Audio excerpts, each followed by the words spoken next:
is Hampton Roads Voices on Hot 91.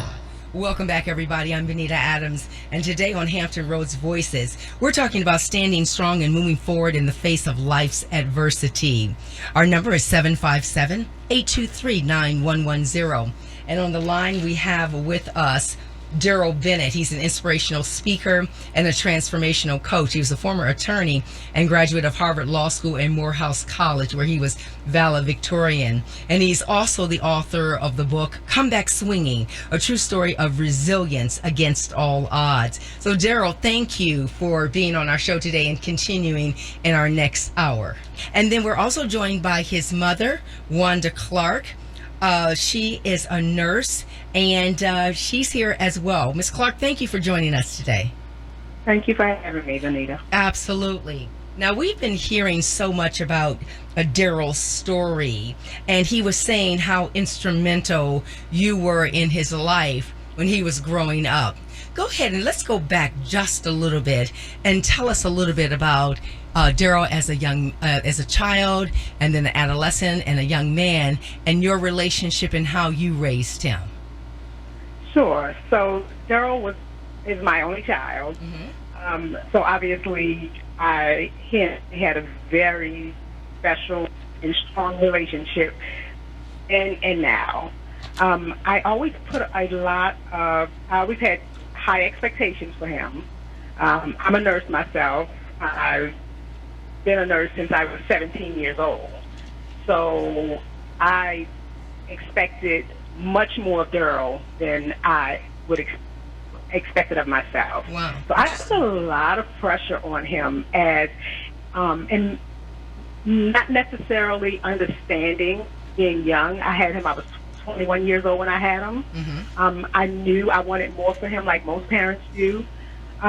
But because he was my only child, I was able to pour all of my time, my energy into his life. Mm-hmm. And I think as a result of that, some of the pressure that I placed on him probably wasn't warranted, Mm-hmm. or it probably caused a negative effect later on in life. So Darrell was always smart.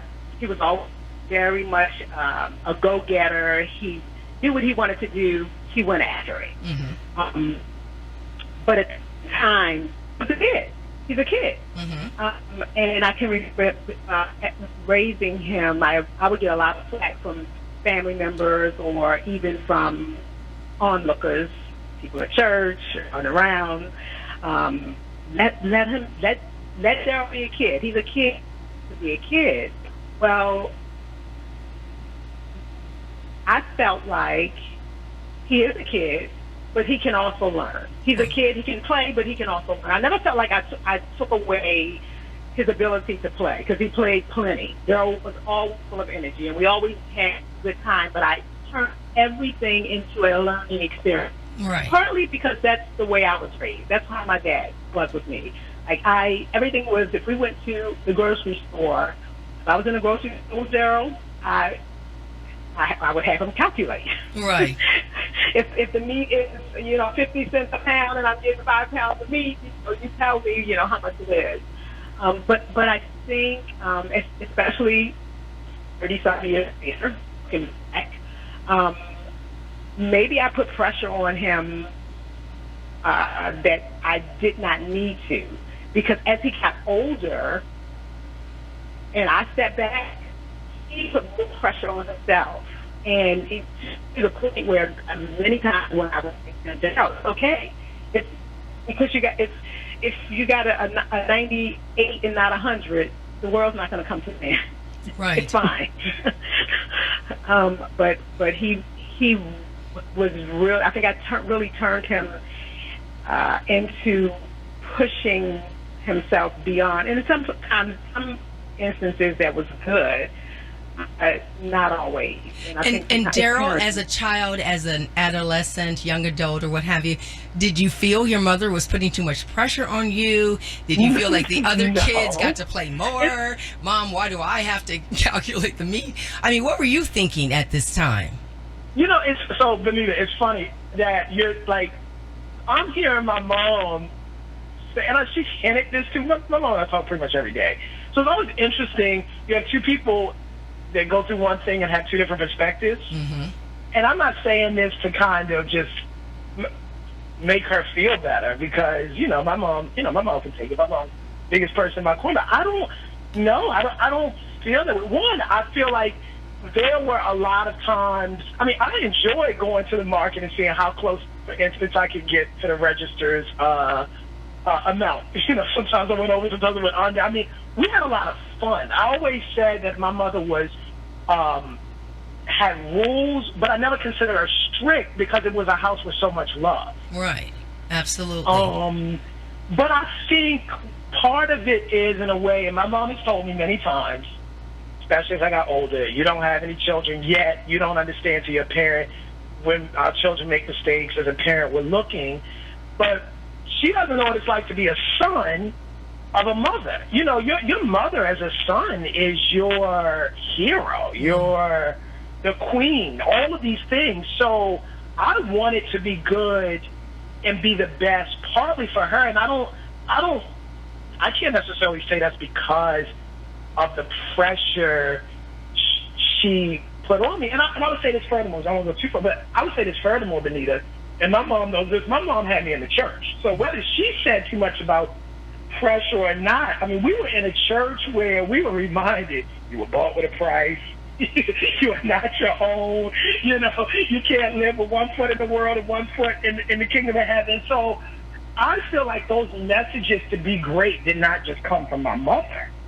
Right. And you had also mentioned, Darrell, that you said the scripture, of course, raise up a child, and when he is old, he will not depart from it. And you said your mother, and Ms. Clark, you said that you can deter her, but you won't depart, which means you'll come back. How important was that for you, Ms. Clark, that you knew that this was the scripture that you were instilling in your son? It was very important because I always knew Darrell had a call. Mm-hmm. It was evident early on that God was doing something special in his life, even to the point where I was afraid, and I was very cognizant of what I did because I did not want to be the one to stand in the way of what God had in store for him. I literally had people stop me on the street that did not know myself or Darrell and begin to prophesy over him. Really? So I was scared of the call that I placed on his life, and I did not want to screw it up. Mm-hmm. If it wasn't going to happen, I did not want it to be my fault. So I did everything to not only train him up and make sure that because yes, we were in church, but there's a lot of people that are in church and they're hellions. Definitely. But and still in the church. Yeah, right. Okay. Not only did I have him in the church, but I tried to make sure that the word was in him because I knew he was going places. He spent a summer in Germany when he was 14 years old. So I knew he would be doing a lot of traveling, and there would be many times that I wouldn't be around, and I wanted him to have a foundation. I wanted to be assured that he would know who to call and where to come back to when life happens, because it happens to all of us. So we're talking right now, 757-823-9110. We're talking to Darrell Bennett, and we're talking to his mother, Wanda Clark. And today our topic, standing strong and moving forward in the face of life's adversity. So as most mothers, Miss Clark, we want our children to be surrounded with love, and we want them to be surrounded by like-minded families, parents, children.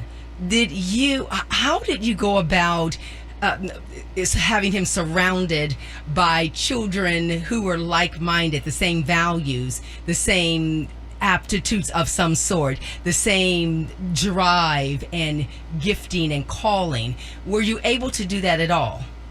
That was difficult. Yes. That was very difficult. Darrell was always an outsider. He was always different. Yeah. He was always the one that no matter where we went or what groups he was a part of, he was different, and he tried really hard to fit in it, especially during his primary years. Joe was in a private school when we were in Baltimore. When we moved to Virginia, I made the decision to put him into a public school. And one of the first things he said to me was, "Ma, I have to change the way I dress because I don't want to look like that public school preppy kid. You know, I'm already going to stick out like a sore thumb," which he did. You know, kids would tell him, "Oh, you sound white," or you talk funny, or you talk proper, or you dress differently. Right. So it was always a struggle, and even when he went into high school and the program that he was in, the International Baccalaureate program, he was in a program where most of the kids didn't look like him, but he still was different. He still stuck out like a sore thumb. So it was hard. He was an only child, and my siblings, their children were just much different. And I knew like I said, I knew the call on him, and I thought I was cognizant of who he was around and what he was doing. And many times, and we're going to go to a break in just a moment, but many times don't always know what happens every time that their child leaves out the door, and you do try to surround your children with the best that you could give them, and you do try to protect them, but there's sometimes they are exposed to things that we are not aware of, and it comes back later on, and we're going to talk from your perspective, Ms. Clark, a little bit about that. So give us a call, 757-823-9110. This is Hot 91. Right. She a couple years younger, but she better than a mother though. Better than a mother though. She got her own, she don't need no ticket. She get it, yeah, she got it, so you know I had to get her. She my NYPYT. She my NYPYT. She my NYPYT. She my pretty young thing, and I do anything for her. I love you, pretty young thing. You need some loving from a real one. I wanna love you, pretty young thing. You need some love, and I'm a real one. Say, hold up, what's up, what it do? I ain't trying to do too much, but come through. Cartier frames too much, but it's cool. The only thing strange, they won't get off you. Say you wanna ride up, well I got a ticket, and later we can hide out. Try and get missing, now I'm all up in your mind now. Cause I get you, but you can't figure mine out. See, I'm quite different. A James Bond with a St. Laurent fetch. And thank God I never had a baby mother either. Snapchat shorty, flash that for me. Clap back, that's not for you. Give her 50 feet, fell in love in a week. She penetrating my mind, I penetrate that physique. Cause I would delete, digging her chemistry. No limit to me and she, can give me a kiss on the cheek. Pretty thing, a couple years younger, but she better than a mother though. Better than a mother though. She got her own, she don't need no ticket. She get it, yeah, she got it, so you know I had to get her. She my NYPYT. She my NYPYT. She my NYPYT. She my pretty young thing, and I do anything for her. I love you, pretty young thing. You need some loving from a real one. I wanna love you, pretty young thing.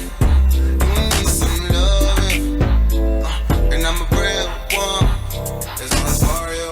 Hold it set down. This one's for you. Supposed to get the crown. Pretty young girl. Toast for you and I. This one's for you. I just wanna see you shine. Nothing make a man feel better than a woman. Queen with the crown, but for now it's a burden. There are a few things that's for certain, my lady. We can make one, make babies. I'm a rider and a ticket that comes with good planning and channeling your ambition. I know this fact that properly seem efficient. It used to move keys, the calendar a little different. Another one, another one, another one. She put it down on me, I put them numbers up. All of that too. She 21, and okay, she old enough to drink, my gotta be my lunch. Stay low on bill with an eye. Coachella chill with an eye. Got colorful lyrics, we twinning. Cause every other color collie come out when I get up. A couple years younger, but she better than a mother though. Better than a mother though. She got her own, she don't need no ticket. She get it, yeah, she got it, so you know I had to get her. She my NYPYT. She my NYPYT. She my NYPYT. She my pretty young thing, and I do anything for her. Love you, ay, pretty young thing. You need some loving from a real one. I wanna love you, ay, pretty young thing. You need some loving, and I'm a real one. Hold up, what's up? What's your name? I should've asked that verse before, don't throw shade. A lot of girls do too much for that fame, but I can get to know you just from your page. It's Hampton Roads Voices on Hot 91. Welcome back, everybody. I'm Benita Adams, and today on Hampton Roads Voices, we're having a conversation with our theme, Standing Strong and Moving Forward in the Face of Adversities. Our number to call in as you talk about your tools that you are working on to move past. We know that even in terms of it being the 400 years ago, the first enslaved Africans arrived in North America. How do we even reconcile that? We think about that in terms of people, brown and black people, being resilient. And that's the story of the young man that we're talking to today. Darrell Bennett is a transformational coach, and we have his mother on the line, Wanda Clark. Both of you, thank you again for being here today. Thank you. And so, Miss Clark, we were talking about when Darrell was younger, and you were saying that he was an outlier. You know, no matter where he went, he was different. He was gifted. He had a calling on his life. And you so very, as all parents do, wanted to surround him with love and secure and protect him. But we know that it being back to school time, and many college students are away from home for the first time, and many young people are going back to school. And we know sometimes that it isn't always possible to do that. So tell us what you did to minimize him being an outlier, if that was even necessary, because there's nothing wrong with that at all. I need to say that very to emphasize that. But in terms of that parent who might be saying, well, yeah, that's my kid too. I'm not sure what to do. What did you do to even instill in Darrell more of a sense of self-assurance and acceptance and self-pride and self-esteem? Well, one of the things that I did was I tried to assure him that his greatness was in his differentness, Yes. or his being different. And him being different, yeah. I can remember Darrell coming home from school one day and crying and praying that, why do I have to have this gift? I don't want to be different. I want to be like everybody else. Why can't I just this gift of gab and speak? And Darrell has always been a negotiator. He was 2 years old trying to negotiate. So hence why he became a lawyer, but okay. He's always had that gift of speaking. Got him in a lot of trouble. Mm-hmm. It got him noticed a lot, but it also got him into a lot of trouble. And he said, I would just like to be like a normal kid. I don't have that gift that everybody just seems to notice and zero in on, because then they're expecting me to be this particular person. I can't be the normal kid. Mm-hmm. I can't be, if I make a mistake, I'm judged by a different ruler than the next person because of the gift. Just gift to be able to talk, to articulate. And I told him, I said, your gifting is in your ability to speak. That thing that's getting you in trouble and that's getting you smacked in your mouth many times, it is the thing that God is going to use. Embrace the fact that you are different. Embrace it. I said, the people who are just talking about you, ostracizing you, speaking ill will of you, secretly, they appreciate that about you. They appreciate the fact that you have a gift. That there is, you're not working to allow it to be seen. It's just there. So if I could say anything to parents, I would say, just reassure your child in their gift, and them being different. It's okay to be different. It's okay to not look like everybody else and to be like everybody else, to be the cool kid. it's okay not to be cool. We can't all be cool.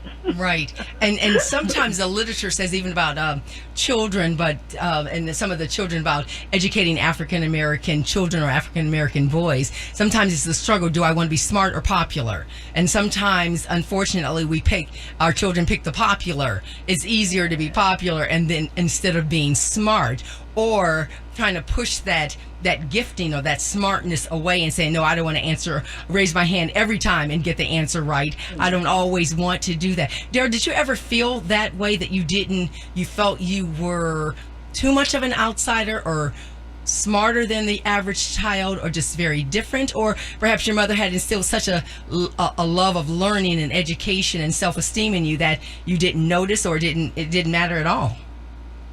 Well, I don't think I thought that I was, and my mom, I guess, will try to correct me. I don't think I thought that I was smarter than others. I thought I was different because of either the way that I communicated or the way that I, just my manner or my aura. I don't think I stuck out so much because I was the sharpest kid in the class. It would just be, we tend to put a premium on people who can speak well. So if you speak well, you sound like you're smarter than other people, but you may not be. So I think for me, my consternation came from, there were, those periods where I just wanted to let me just fit in and not be, even when I tried not to be noticed, I felt like I was noticed. And sometimes that was a good thing, but sometimes that would be a bad thing. Right. Well, I felt it was a bad thing, I should say. So yes. I went to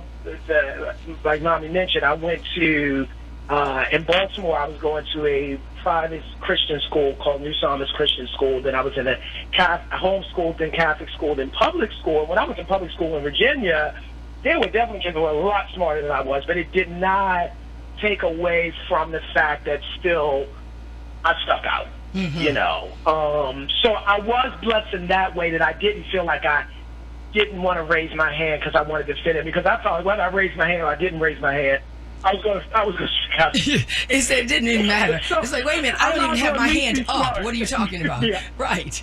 Exactly. And that can be challenging, definitely on both sides. So, Ms. Clark, I can understand that.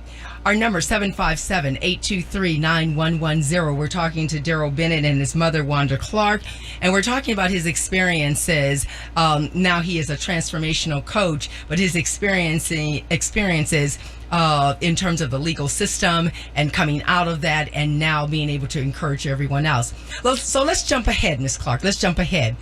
There were some issues and problems. Darrell has told us about some things there, and I really want to get to, let me tell you where I would like to get to, but let's walk that path just a little bit together. And where I'd like to get to is how you supported your son in the midst of his dark times. But before that, let's walk that back just a little bit.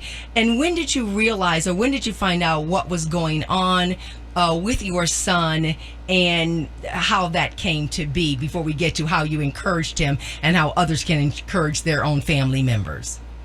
Okay, so Darrell moved to New York I want to say the day after he graduated Harvard Law School, at least the very next day. We packed up a van and he moved to New York, where he really knew no one. He was on his own. I'm back in Virginia, and Darrell and I are very close, and we talk pretty much every day. He had finished law school. He had failed the bar the first time around. So he's in New York, starting a new life, and unable to, a JD or a doctorate degree from the best, arguably the best institution in the world, Harvard, and he could not find a job. And on top of it, there was all of this expectation, not just from himself, but from now everybody's looking. The classmates, the people that he went to Morehouse with, the kids who knew him from Baltimore, who knew him from Virginia, or even who he came in contact with, whether through whatever means. They're expecting big things. I mean, he was a speaker. He wrote books. Right. So he had all of this pressure and this expectation, all these expectations, and he could not find employment, any kind of employment. Even when he would go for jobs that he was clearly overqualified for, that was the problem. He was overqualified. Or they would even say to him, Harvard, if they saw Harvard, we got to a point where we wouldn't even tell people he went to Harvard. Oh my goodness! I'm sure this is the story of many people who are going to graduate. Yes, Yes.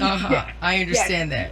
So it's like you don't even mention Harvard because people have their preconceived notions of what a Harvard grad is like. Right, exactly. He just wanted to pay his bills, and I wanted him to pay his bills. He's on his own, and you're what was he 20 he's in his early 20s and out on his own for the first time. I mean, I can remember how that feels as a young woman, and you want to prove that I can do this. I'm okay. I've got this.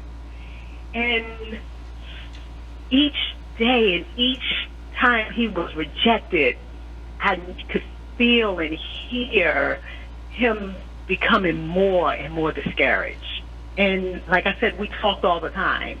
And I'm in Virginia, and my heart is bleeding for this child that I live for. Yes. And that I would die for. And there was nothing I could do besides pray and give him words of encouragement. And I knew he was going down a dark path. He had gotten to a place where he despised the call on his life. He got to a place where he really didn't want to live. And I'm not sure how much Darrell has divulged, but as a parent, as you can imagine, every time I talked to him or even didn't speak with him, because there were times when I was in a panic if I couldn't keep in contact with him. Oh, absolutely. What's going on with my kid? Right. Where is he? So I knew he was super depressed. Yes. And he was out of work, I don't know for how many months, but he was out of work for a long time. And he was every day getting more depressed and more despondent and getting to a place where he didn't care what happened.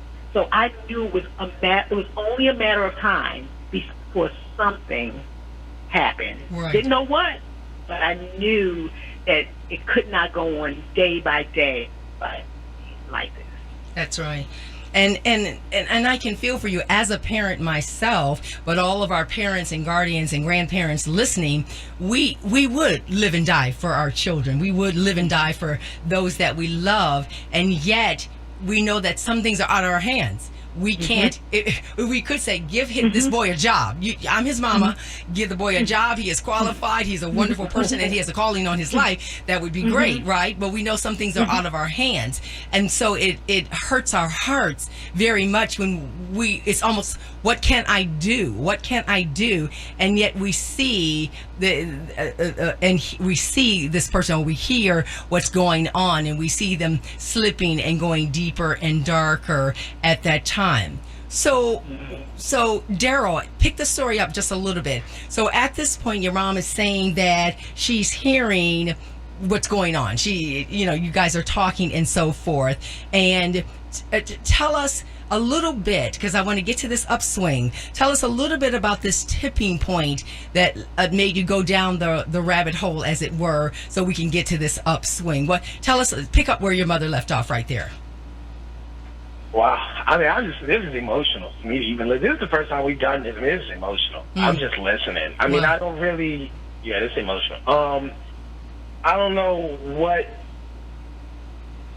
well, I have a lot of thoughts, but I can't say, I don't really know what the tipping point was. I know that when the agents came to my home, I called my mom. I mean, at this point, like my mom said, I mean, we didn't know where it was going to end. I had kind of gotten to the place here where I kind of just, I feel embarrassing to say this now, seeing that how much it affected my mom, but that I kind of just didn't want to live anymore, Right. and I expressed that several times. I had even stopped eating for a period of time, and I said that I wasn't gonna eat again until something changed in my life. Right. Well, 3 days later of not eating, the third day, federal agents came to my house. So if there were any words I could take back, were probably those. And, you know, I called my mother and I shared some things with her about some things that had transpired over the past year. And, you know, I guess that would be picking up where the story, where she kind of ended the story. But my mother, through the entire process of, I mean, it's so much to get into, but it was, mind you, at this point I was about to retake the bar exam, and my mom, of course, was aware of that, so it looked like things were getting better, and in some ways they were, but in some ways they weren't. So my mom was kind of there, well, she's there my whole life, but she's witnessing this period where it's kind of this juxtaposition between, wow, on the outside it looks like he's now in the upswing, because now I was working at a college, and I even was in the got another. I was teaching criminal justice classes actually, and another college picked me up, and I was just about to retake the bar, and I ended up passing the bar, and you know now my speaking career started taking off, but then I had these legal issues. So it's kind of like these two things happening at once. And my mother, of course, was there through that entire process, and she was there from when I was inducted into the bar, and obviously when I was inducted to the bar as a lawyer, and she watches me, and then a year later when I was being indicted on federal charges. So it's just a lot, you know. So, Ms. Clark, and I hope this doesn't sound like a frivolous question, but what was going through your mind or in your heart or spirit when your son was indicted? What was going on? Well, when I originally got the call from Darrell, letting me know what happened, so I felt two things. I was disappointed, obviously, but I think a part of me was relieved because I could have gotten a call saying, "We found your son." That's right. And you know he's hanging from the rafters, or I just had so many things going through my mind. So when he was actually indicted, we had gone through so much together that it hurt me. It absolutely hurt.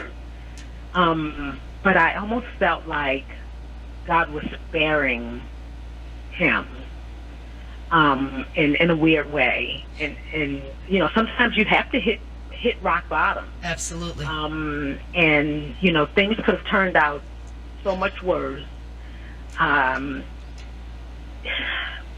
But I understand what you're saying, Miss Clark, and I had thought before I asked you that question, relief was one of the words, and it may seem counterintuitive, and it may seem polar opposites, but nonetheless, there is a sense of relief when you know, okay, at least now I know what's going on. I know my son is safe in this way, and we can go up from here, and that's exactly what I know so many of our listeners and our parents are thinking. Now, we're going to go to a break. Our number is 757-823-9110. We're talking about standing strong and moving forward in the face of life's adversities. This is Hot 91. You okay?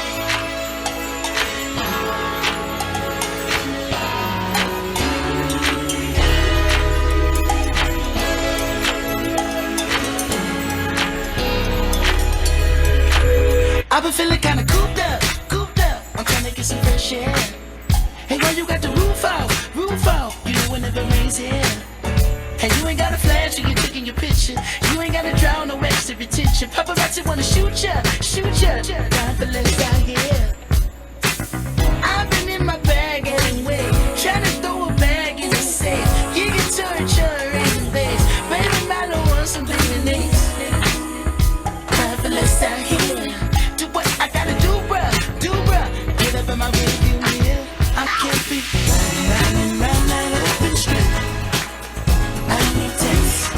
Windows tinted, my windows tinted. I can't be flying down that one tip. Back in my whip, I need tints. Windows tinted, I need tints. My windows tinted, and it's no good for me. It's so good for them. I need tints. Windows tinted, I need tints. My windows tinted. I've got way too much to lose, so we're gonna run real quick. I need tints. Windows tinted, my windows tinted. You probably think of trolling or showing out for the cameras. I'm doing fish bowling. 100,000 on the passenger. Young Kendrick Lamar, respect me from afar. I was made in this image, you call me a god. Everybody in attendance, I'm about to perform. Everybody get offended by the I got on. Like, can you buy that? 100 horse, can you drive that? A G5, can you fly that? I need 10 so I can look at the snakes and poses. I need 10 cause bomb, there's non-disclosure. I need 10 so I can live with a peace of mind without taking a piece of mine and peace be still and not do fine. So fix it, ticket. You pull me over and might see one of your.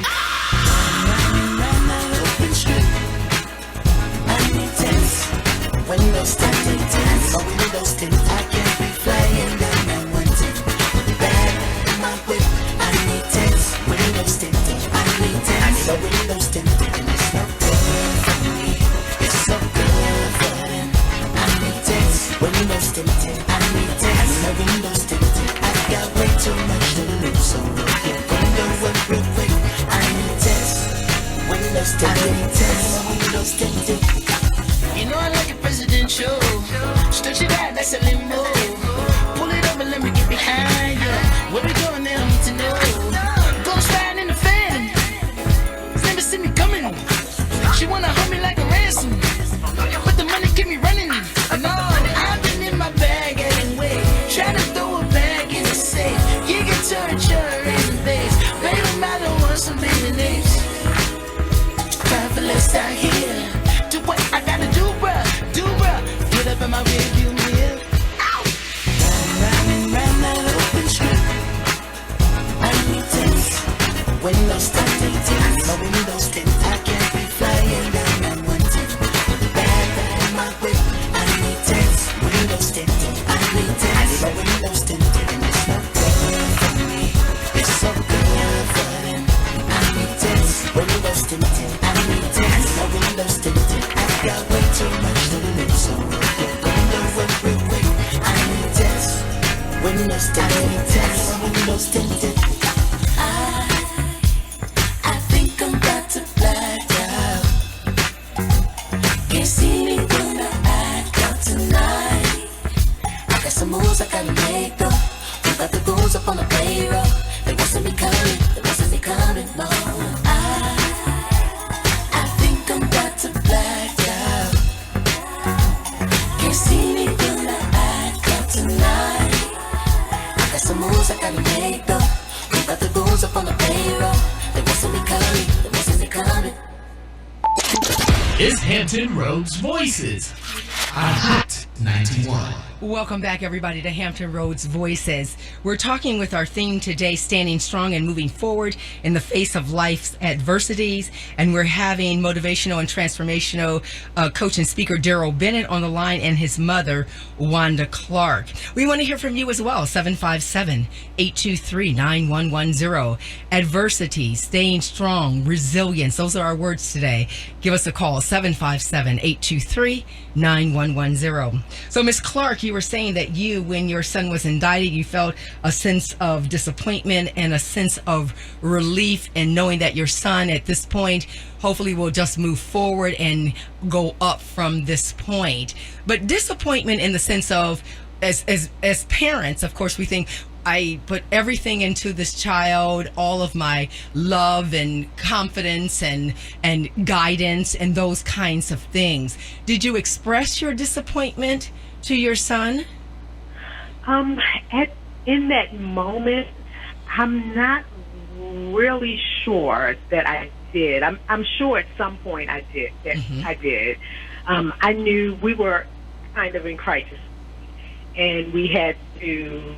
And Darrell, he always kind of uses this kind of analogy, like, okay, the house is on fire. Let's put the fire out, and then let's talk about who set the fire. Right. We'll get to that. But right now, the house is burning. Yeah. So I'm sure I did, and because we had many, lots of conversations. Absolutely. Absolutely. I understand that. So, okay, so we're at that point, and your son has been indicted. He's in prison. So, Darrell, pick it up from here. I want to start talking about this transformation. What was going on? How did you start this upswing, knowing that, okay, these shadows and these things that I had been exposed to and my upbringing in congruent with knowing that I'm chosen of God and I'm special, and my mother always said that raise up a child in the way he should go, and he's going to get back to that in return. Tell us what you were thinking, what was going on once you're there and you're sitting there in prison. Tell us. Well, obviously, I have to say this quickly because I had a lot of thoughts. There was a lot of things going on. I want to quickly share. Obviously, my mother was a huge piece of my transformation. My mother did not express, I mean, she may not remember, she did not express disappointment in that time. She didn't. I knew she was. I knew it in my heart. But she was supportive. And I think first of all, people know when they're doing wrong, and people know when they've done wrong. It's not like you need somebody else to tell them. Right. And what helped me, there's a scripture that says, it is the love of God that, and my mom would always repeat this to me, that brings people to repentance, the love of God. Wow, love it. And the love of God through my mother, and of course through other people as well, but through my mother was what helped me to see there's more for me. We never had this knockdown, drag out, you embarrassed me, you this and that. I mean, as time went on and we had some deep conversations, she shared some things, of course, and I already knew. I mean, to the extent that I would know. I'm not a mother. I know that there's some things I'll never know empathetically. But I wanted to say that because what helped me in the transformation was that support, that love, that guidance to say, okay, what do we do from here? Where do we go from here? How do we turn the corner? The scripture that dropped in my heart the minute I got on the inside, and I talk about this in Come Back Swinging, was I didn't know it was in Matthew 6:33 at the time, but I remembered the words, seek ye first the kingdom of heaven.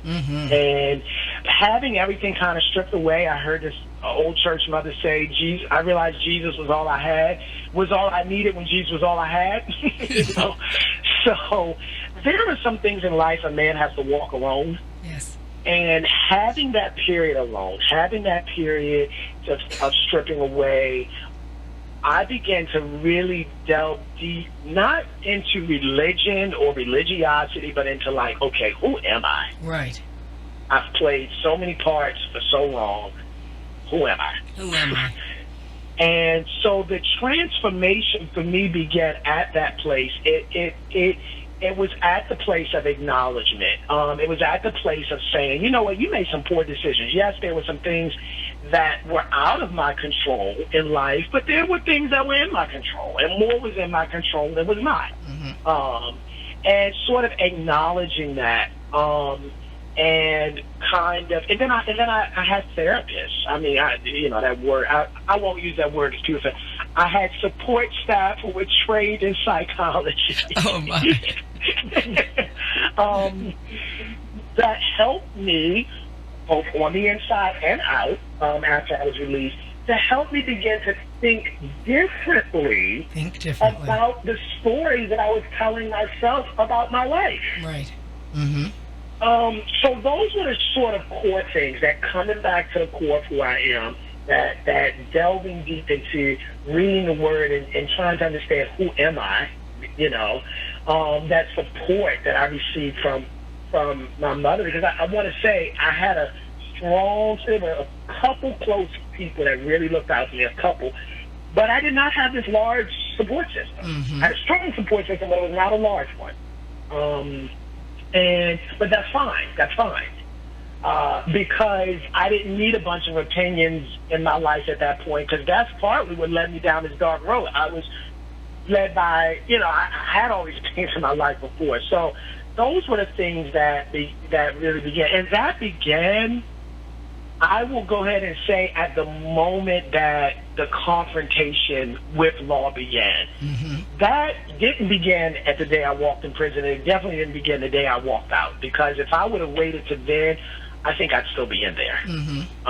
It took that time of really me coming to a deep core for the doors to open, and I was definitely given favor. No question. The fact that I was, the higher court released me. It was favor. I'm keenly aware that that was the hand of God that did that. And that's important to say, because in any aspects of our lives, there are so many factors. For example, last week we were talking about literacy and so forth. How does a person become very literate? How is it that they are illiterate even as an adult? And there's so many factors: economic factors, health factors, psychological factors. And just saying that to say that in all of our lives, there are so many factors. It's layer upon layer. It's situation and experience upon situation and experience. So it's very complicated, and it's not just one thing we can point to. There are many things that you can point to, but it's so I love that you're saying that you definitely knew that favor was granted to you. Now, Ms. Clark, so how was your thinking changing, or how were you adjusting when your son was in this situation? How did you continue to support him? So, listening to Darrell answer the question, I actually thought again about what you said about whether or not I ever expressed this disappointment. And I think part of the reason why that never really happened was I blamed myself. As most parents do. Most parents do. And Darrell made sure he told me early on. He said, "Ma, this is about nothing that you did or did not do. This was a decision, a poor choice that I made." But that didn't make me feel any better. Right. I'm his mom. I was his primary caregiver. I raised him from day one, and we did everything together.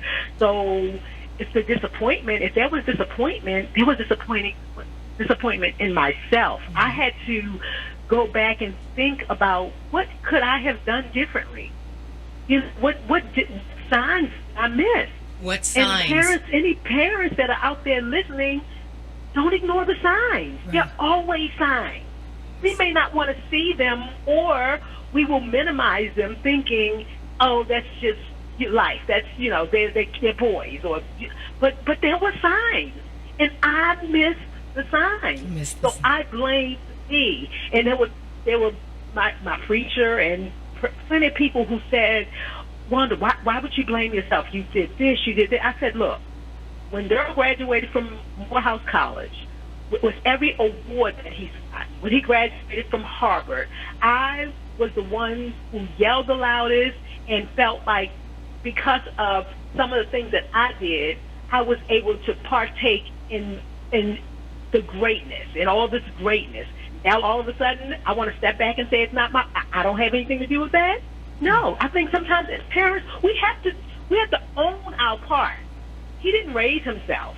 Absolutely. He didn't put himself in certain situations. I did. That's right. So, and sometimes as parents, because we love our children so very much, we want to be an ostrich. We want to say, "Oh, that couldn't be my son. Oh, no, not my son. He's too wonderful. I spent too much time on him. I took him to the library. We read together every night. How could that be my son? That's not him. No, you're wrong." And yet sometimes we have to say, "You know what? That is my son.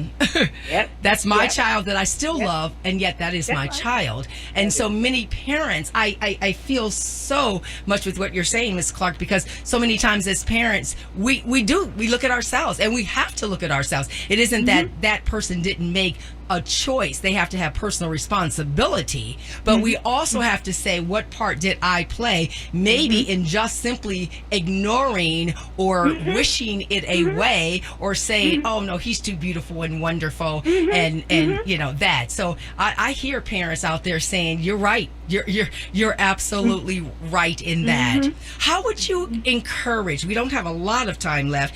How would you encourage, Miss Clark, that parent who is feeling exactly what we just said? How would you ask them to rework that narrative? How would you encourage that parent out there to say, I did everything I could, and yet it didn't go exactly as I had planned? Please encourage that parent.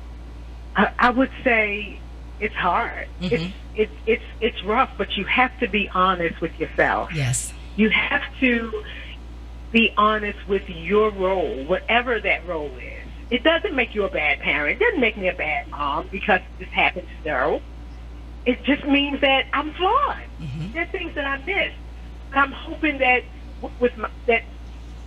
what I didn't learn, Darrell has learned. So the generation after him, my grandchildren, won't go through the same things that he went through, because he'll see those things and he won't ignore those signs. It's hard to reconcile when you feel like you've done everything, and that's fine, but we live in a flawed world. There's a lot of things. Darrell says all the time, things don't happen in a vacuum. That's right. There's a lot of moving parts. There's a lot of pieces, but the only thing that we can do is take responsibility for the roles that we've played. The role that we played. To be honest about it. It doesn't make you less. Because I think when you step away and say, "Oh, that's just all them," what does that say to the child? What does that say to your kid when you say, "Oh, you're just like your dad. You're all your dads now." Right. I knew you were going to be just like your daddy. I knew it. Right. I raised you, but you all your dads now. You all your dads. So I appreciate those words of encouragement, to take responsibility for ourselves. And Lisa Nichols, who's also Darrell transformational coach, and I know you are familiar with her work, she says not just in spite of, but because of sometimes the circumstances and the situations, good and bad, especially bad, that we find ourselves in, those are the times that we grow the most. And I love, when I was looking at your information, you said most of all this, the book we're talking about, the Come Back Swinging, a true story of resilience against all odds. You said, most of all, this is a powerful testament to the resilience of the human spirit, to the strength within each of us, that no matter what you've done or what you've gone through, you can come back swinging. Darrell, tell us, encourage that person who they were the person that they were down. They've had to fight their way back up. Maybe they're still down. Can you encourage that person in what you've gone through? Yeah, let me gather my words as I flush my cheek, because this is a lot. I mean, this is a lot. This is very emotional, and it hurt. I know my mom's always said this, but I never want my mom to feel like she's responsible for negative behavior on my part. I want to say, and I know, it is what it is, I think for me, what I want to share this last period is, and I do think it is an encouragement. It's just that when we have the hopes and dreams, I think when people have fought for us and done things for us, we have to realize that our lives really are just not our own, and not in this deep spiritual religious sense. But I think had I stepped back, even despite my frustration and my anger and disappointment and all of the stuff that occurred, I think if I would have stepped back and saw that just like my successes affected my mother, my failures would as well, I think that would have helped me to make some better choices. I think in the selfishness of youth and that sense of, I always knew intellectually that I was the result of people who worked hard, and I don't think anybody worked harder for me to be where I am today than my mother.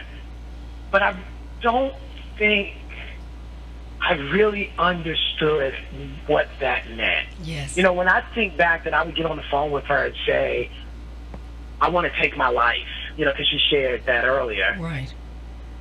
how selfish that is. I mean, even if that's how I felt, what was I thinking? So I think what I would want to share for young people is that we're here because somebody poured in us. And maybe it wasn't your mother, like in my case. Maybe it wasn't your mother. Maybe it wasn't your father.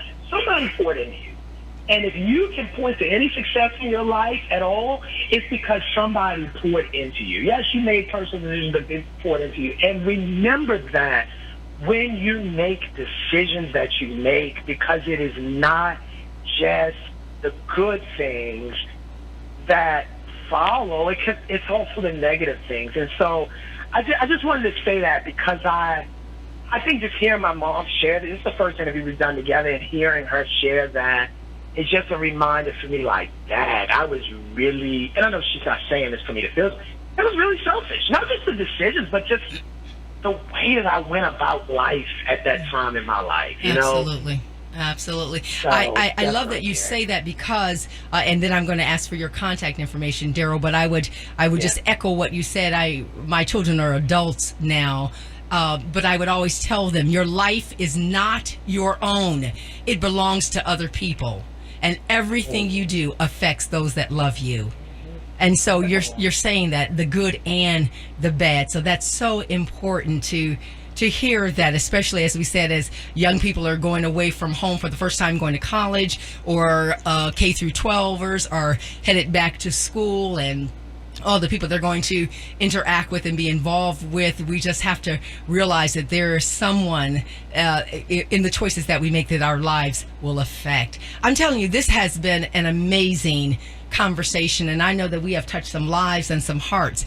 Darrell, I know people want to know more about your book, your speaking, opportunities to hear you. Go ahead and give us all that information.